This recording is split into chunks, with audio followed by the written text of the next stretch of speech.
Olá e bem-vindos de volta ao nosso estudo do Apocalipse aqui no canal O Outro Rodrigo Silva.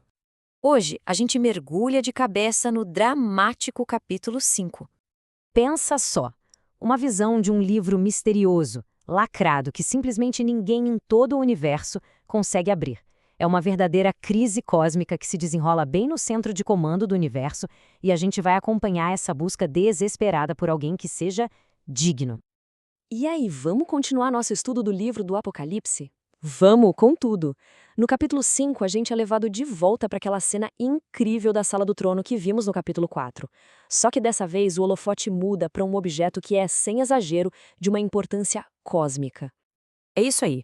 O apóstolo João vê um livro, ou melhor, um rolo, na mão direita de Deus, que está no trono. A palavra grega original, biblion, aponta para isso, para um rolo. E olha que interessante, pelos costumes da época, tudo indica que era o que se chamava de documento duplo. Exatamente. Pensa assim, como um contrato super importante daquela época. Tinha uma parte de fora, com o resuminho que qualquer um podia ler, sabe? Mas o recheio, os detalhes mais cruciais, ficavam na parte de dentro, bem enroladinha e lacrada, para abrir só quem tivesse autoridade máxima. E a quantidade de selos não é por acaso, né? São 7 selos. E a gente sabe que na Bíblia o número 7, nossa, ele carrega um peso enorme de perfeição, de algo completo, total. Ou seja, esse rolo não estava só fechado, ele estava perfeitamente selado. O conteúdo dele era absolutamente inacessível, esperando a única pessoa qualificada em todo o universo para poder abri-lo. E aqui a coisa fica ainda mais séria, porque se não era um livro qualquer, ele tem tudo a ver com o que era conhecido como o Livro da Aliança. Lá no Antigo Testamento, quando um rei de Israel era coroado, ele recebia o rolo da lei de Deus. Isso mesmo. Era um símbolo poderoso do direito que ele tinha de governar como representante de Deus, o vice-regente. Então, abrir esse livro selado em Apocalipse 5 não é só sobre ler um documento, é sobre reivindicar o direito de governar o universo inteiro. E é nesse ponto que a tensão na sala do trono chega ao máximo. Um anjo poderosíssimo clama com uma voz que deve ter ecoado por toda a criação, fazendo a pergunta central de todo o capítulo. Quem é digno de abrir o livro e de desatar os seus selos? E perceba bem, a pergunta não é sobre quem é o mais forte e o mais poderoso. A questão é quem é digno, ou seja, quem tem o mérito, a qualificação moral e legal para assumir essa autoridade suprema. A resposta é de cortar o coração. Começa uma busca por todo o cosmos. No céu, entre os anjos, na terra, entre os homens e até debaixo da terra, no mundo dos mortos. E o resultado é unânime. Não há ninguém, ninguém mesmo. Nenhuma criatura, não importa o quão nobre, sábia ou poderosa, foi achada com as credenciais necessárias. O universo inteiro chega a um beco sem saída. A história parece que vai parar ali. Para a gente sentir o peso disso, é legal entender o que a palavra grega axios, que foi traduzida como digno, realmente significava. Naquele mundo greco-romano, não era só sobre ser uma boa pessoa. Era um termo técnico, quase jurídico, usado para alguém qualificado para um cargo altíssimo por causa dos seus feitos. Pensa num general que venceu uma guerra decisiva. Exato. Então, ser digno, nesse contexto, é ter a conquista, a vitória, no currículo que te torna elegível para reinar. E, aparentemente, ninguém tinha essa qualificação.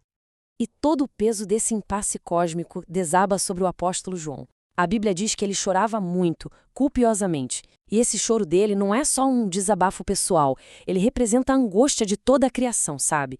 Pensa bem, se ninguém for digno de abrir o livro, o plano de Deus para redimir o mundo, para finalmente derrotar o mal, parece que fica tudo paralisado.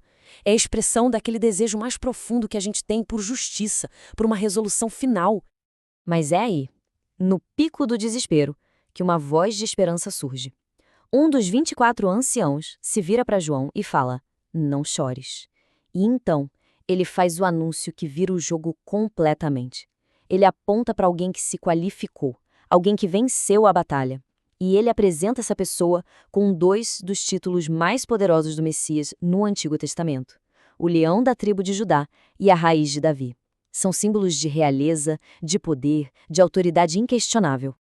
E é aqui que a gente se depara com um dos maiores, se não o maior paradoxo de toda a Bíblia. João ouve que ele deve procurar por um leão, o símbolo máximo de poder e conquista, certo?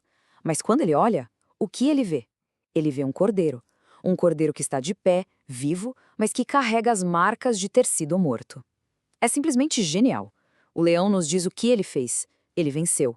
Mas o cordeiro nos mostra como ele venceu, através do seu próprio sacrifício. A maior vitória dele foi conquistada no que parecia ser o seu momento de maior fraqueza. O poder para reinar vem diretamente do sacrifício para redimir. E os detalhes desse cordeiro são impressionantes. Ele aparece como havendo sido morto, ou seja, as marcas do sacrifício são eternas, e essa é a sua qualificação suprema, seu grande trunfo. Exato. E ele tem 7 chifres, que é um símbolo de onipotência, o poder perfeito e completo. E 7 olhos, que o texto explica que são os 7 Espíritos de Deus, simbolizando onisciência, o conhecimento perfeito de tudo. Resumindo, ele tem todo o poder e toda a sabedoria necessários para executar o plano de Deus. O que acontece em seguida é o ponto alto da visão. O cordeiro se aproxima do trono e, com toda a solenidade, pega o livro da mão direita de Deus Pai. Isso não é um ato de desafio de forma alguma. É um ato cerimonial, formal, de transferência de autoridade. É a coroação. É a investidura do rei. Naquele exato momento, Cristo é formalmente entronizado como governante do universo. Ele recebe o direito de executar o juízo e de desenrolar o destino de toda a história. E no instante em que ele pega o livro, uma explosão de adoração toma conta da sala do trono. Os 4 seres viventes e os 24 anciãos se prostram e começam a cantar um cântico novo. E a letra desse cântico explica tintim por tintim porque ele é digno. Eles cantam, porque foste morto e com o teu sangue compraste para Deus. A dignidade dele não vem de uma força bruta, mas de um amor que se entregou para redimir. E o som dessa adoração vai crescendo, crescendo, num crescendo que a gente mal consegue imaginar. Primeiro é aquele círculo mais próximo do trono. Logo depois, a voz de milhões e milhões de anjos se junta a esse coro. E por fim, o louvor se torna universal. Cada criatura no céu, na terra, debaixo da terra e no mar, absolutamente todos se unem para proclamar que o Pai e o Cordeiro são dignos. É a resposta unânime de todo o universo àquela crise que tinha paralisado tudo. Tá, mas e daí? Qual o significado disso tudo? Como nosso material de estudo resume muito bem, a entronização de Cristo sinaliza o começo do fim. Isso é chave. Não é o fim do mundo acontecendo ali, mas é o ponto de virada decisivo na história. É o momento em que a vitória final contra o mal é, digamos, juridicamente garantida. O controle da história é colocado nas mãos vitoriosas de Cristo. E essa cena lá no céu tem uma conexão direta e super poderosa com o que aconteceu aqui na Terra. A glorificação de Cristo, esse momento em que ele recebe toda a autoridade, era a condição necessária para que o Espírito Santo fosse enviado no dia de Pentecostes. É exatamente o que o apóstolo Pedro explica no seu primeiro sermão. Ele fala que aquele derramamento do Espírito era o resultado direto de Jesus ter sido exaltado à direita de Deus. Ou seja, a coroação no céu liberou o poder na terra.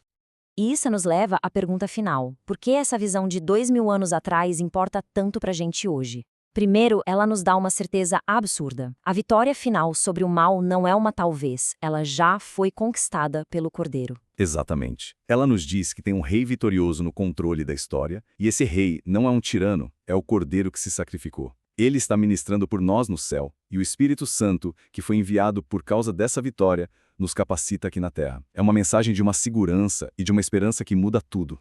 Então, no fim das contas, Apocalipse 5 nos mostra que o trono do universo não está vazio e nem é ocupado por um poder qualquer. Ele é ocupado por um cordeiro que foi morto por amor. E isso deixa a gente com uma pergunta bem forte para refletir. Se Cristo já reina com base nesse sacrifício, qual é o nosso papel como cidadãos do reino dele hoje? E com essa pergunta em mente, saiba que a história está só começando a se desenrolar. No nosso próximo encontro, o Cordeiro finalmente vai começar a abrir os selos daquele livro. Então, se prepare para um mergulho no panorama de Apocalipse 6. Acredite, ninguém vai querer perder o que vem a seguir. Então, para continuar essa jornada com a gente, não se esqueça de se inscrever no canal. Se este estudo ajudou a clarear as coisas, deixe o seu like e, claro, compartilhe com os amigos para que mais pessoas possam descobrir essas verdades. A gente se vê no próximo capítulo.